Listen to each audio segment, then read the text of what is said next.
اللہ کے ایک پیغمبر علیہ الصلوۃ والسلام کہ جن کے شجرے کو آپ دیکھیں تو انسان ان کے اوپر ہونے والی نعمتوں پہ حیران ہو جاتا ہے کہ واللہ کے پیغمبر نہ صرف خود پیغمبر ہیں بلکہ ان کے باپ بھی پیغمبر، اور یہی بس نہیں، دادا بھی پیغمبر ہے اور پردادا بھی، اور یہ دنیا کا افضل ترین خاندان، اعلی ترین مقام انہی کی اولادوں کو اور انہی کے خاندانوں کو ملا ہے۔ یہ کون ہے؟ آپ تو علماء ہیں، آپ بتائیں جی۔ یوسف علیہ السلام، خود بھی پیغمبر، باپ بھی نبی، دادا بھی نبی اور پردادا بھی نبی۔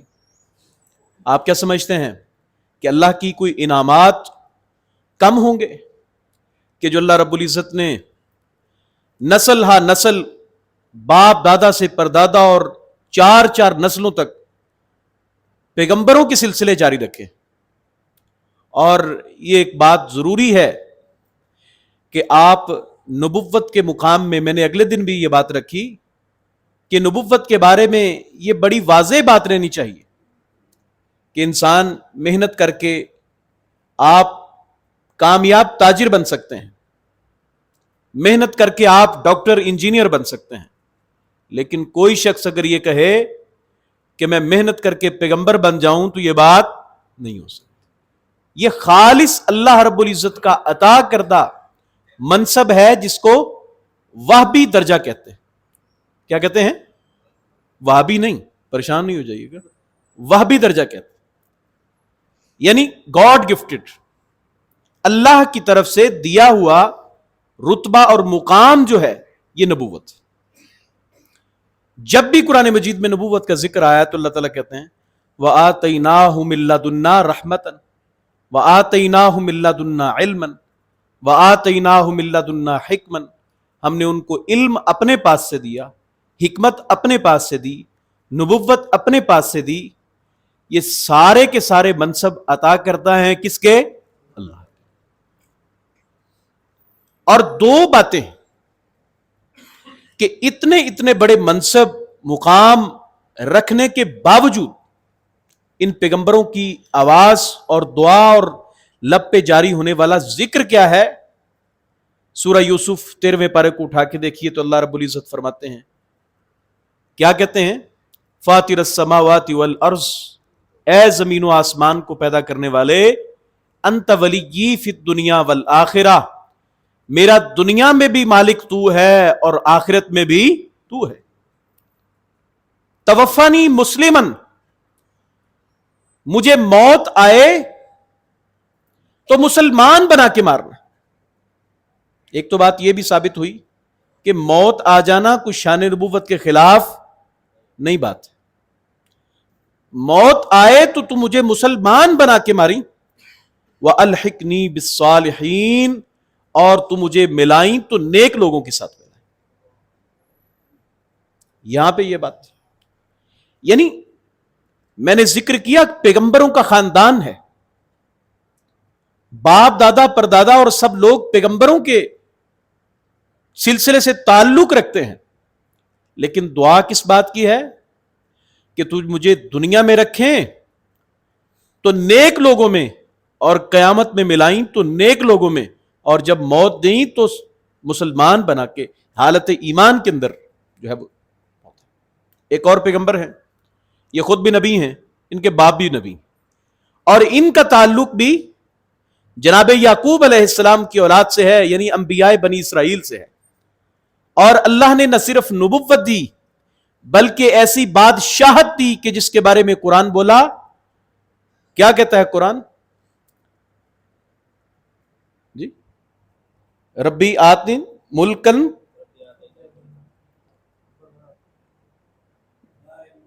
لا ينبغي لأحد من بعدی، اے اللہ تو مجھے ایسی بادشاہت عطا کر کہ میرے بعد وہ کسی کے لائق نہ ہو۔ اتنی بڑی بادشاہت، یہ جناب سلیمان علیہ السلام، اور باپ کا نام جناب داود علیہ السلام. دعا کیا کرتے ہیں؟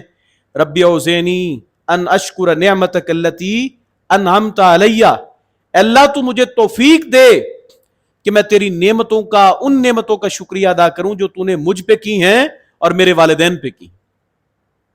وَأَنْ أَعْمَلَ صَالِحًا، اور تو توفیق دے کہ میں عمل صالح کرتا رہوں. ترضاہ، وہ عمل، نیک عمل جسے تو پسند کرتا ہے. نیک عمل تو ساری دنیا کرتی ہے نا. فجر کا وقت ہوتا ہے، وہ جوں دل پہ ہاتھ رکھتے ہیں، ہو حق ہو حق ہو. عمل وہ صالح ہے کہ جس کو اللہ پسند کرے، عمل وہ جس کی اوپر محمد کریم صلی اللہ علیہ وسلم کی رسالت کی مہر ہو. وادخلنی برحمتک فی عبادک الصالحین، اور تو مجھے داخل کریں تو کن لوگوں میں؟ صالحین کے اندر.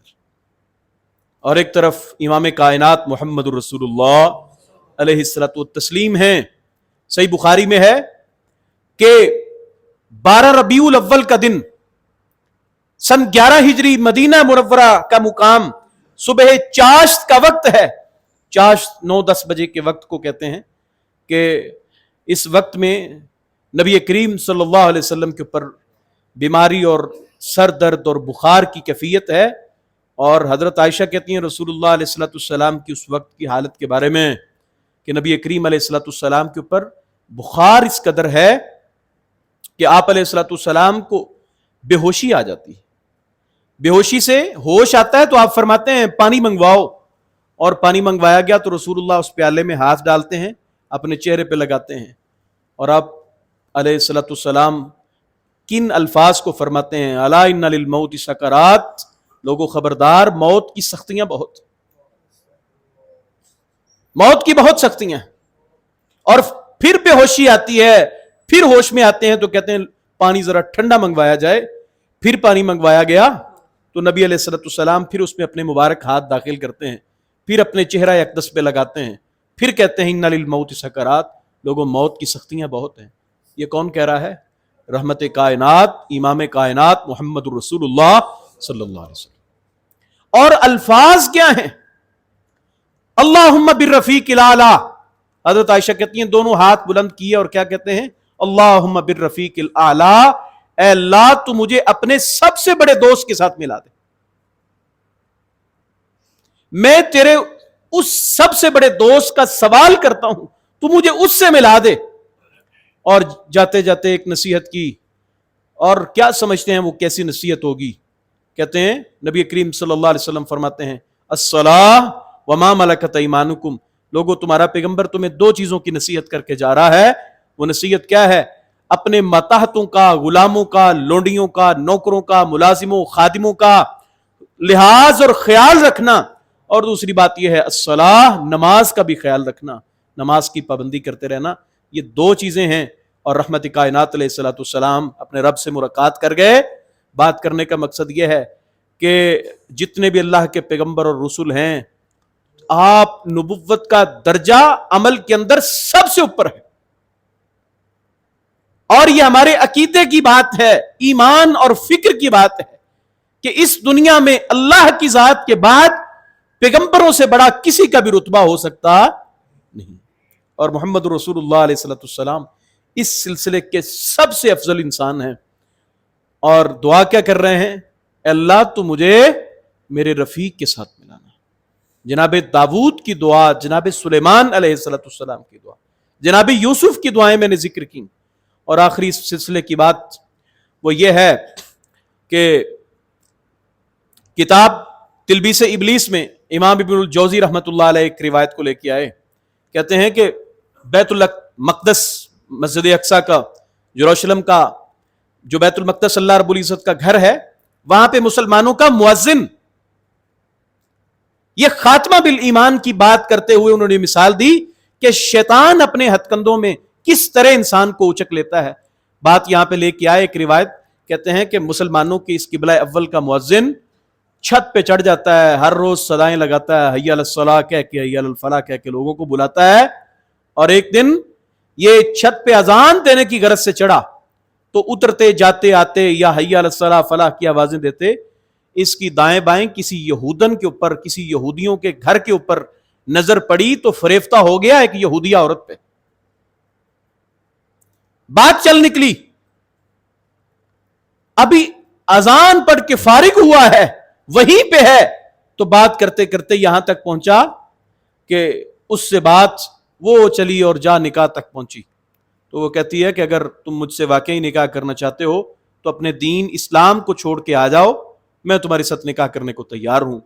تو یہ ساری زندگی لوگوں کو خیر کی طرف، نماز کی طرف بلانے والا مؤذن اور قبلہ اول کا مؤذن، افضل ترین جگہ کا مؤذن، افضل ترین مسجدوں میں سے ایک مسجد کا مؤذن، ساری زندگی خیر کی طرف بلاتا رہا، اور چھت سے نیچے اترا، اترتے ہوئے کیا پاؤں پھسلا کہ سیڑھیوں سے گرا اور اس کی گردن کا منکا ٹوٹا.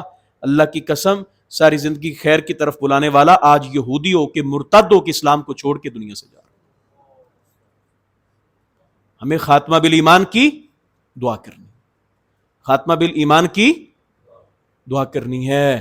انما الاعمال بالنیات کا جہاں پہ ہے کہ اعمال کا دار و مدار نیتوں کے اوپر ہے، وہیں یہ بات میرے بھائیوں کہ اعمال کا دار و مدار خاتمے کے اوپر ہے. یہ دیکھا جائے گا کہ اس کا خاتمہ کہاں پہ ہوا ہے. نبی صلی اللہ علیہ وسلم فرماتے ہیں، آخری حدیث، آپ علیہ السلام فرماتے ہیں انسان ساری زندگی اہل جہنم کے اعمال میں سے عمل کرتا رہتا ہے، حتیٰ کہ وہ ایک بالشت کے فاصلے پر جہنم سے دور رہ جاتا ہے. لیکن کوئی ایسا وہ عمل کرتا ہے کہ اللہ کو جو پسند آتا ہے تو اہل جنت میں سے وہ ہو جاتا ہے. اور ایک شخص جو ہے وہ ساری زندگی اہل جنت کے اعمال کرتا رہتا ہے، لیکن اینڈ اور خاتمہ یہاں پہ ہوا کہ کوئی ایسا کفریہ بول بیٹھا، کوئی ایسی بات کر بیٹھا، کوئی ایسا عمل سرزد ہو گیا، حتیٰ یعمل بعمل اہل النار، یہاں تک کہ اس سے کوئی اہل نار کا عمل سرزد ہو گیا تو یہ ساری زندگی اہل جنت کے اعمال کر کے جاتا جاتا جہنم کا ایندھن بن جاتا ہے. اللہ تعالی ہم سب کا خاتمہ بالایمان فرمائے، خاتمہ بالخیر فرمائے، اس کے لیے فکر نصیب فرمائے. دعا کرتے رہنا چاہیے ہمیں اس کے لیے. اللہم اشف مرضانا ومرضى المسلمین. ہمارے دوست عامر قریشی صاحب بیمار ہیں، ان کے لیے دعا کریں، اللہ تعالیٰ ان کو شفا یاب فرمائے. جتنے مسلمان بیمار ہیں، پریشان حال ہیں، ان کی بیماریوں پریشانیوں کو اللہ دور فرمائے. اور غزہ پہ، فلسطین پہ، باقی امت مسلمہ پہ اللہ اپنی رحم و کرم کی نظر فرمائے. ہم سب کو ان کا ناصر اور مددگار بننے کی توفیق عطا فرمائے. اسلام اور اہل اسلام کی مدد فرمائے اور اسلام کو حقیقی غلبہ عطا فرمائے، اور ہمیں اس غلبے کا راہی اور سپاہی بننے کی توفیق عطا فرمائے. سبحان ربک رب العزت عما یصفون وسلام علی المرسلین والحمد للہ رب العالمین.